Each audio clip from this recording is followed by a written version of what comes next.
Hi, this is Srinivas. Welcome back to my channel K.S.R English. Now let us learn instead of very. Generally, you are using very beautiful, very ugly, very nice. So instead of very, let us learn a new vocabulary.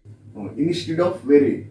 Now, very good, excellent, very beautiful, gorgeous, very ugly, hideous, very boring, tedious, very confused, baffled, very easy, effortless, very funny, hilarious, very large, huge, very shy, timid, very dirty, filthy, very happy, ecstatic, very tired, exhausted, very old, ancient, very rude, boorish, very young, juvenile.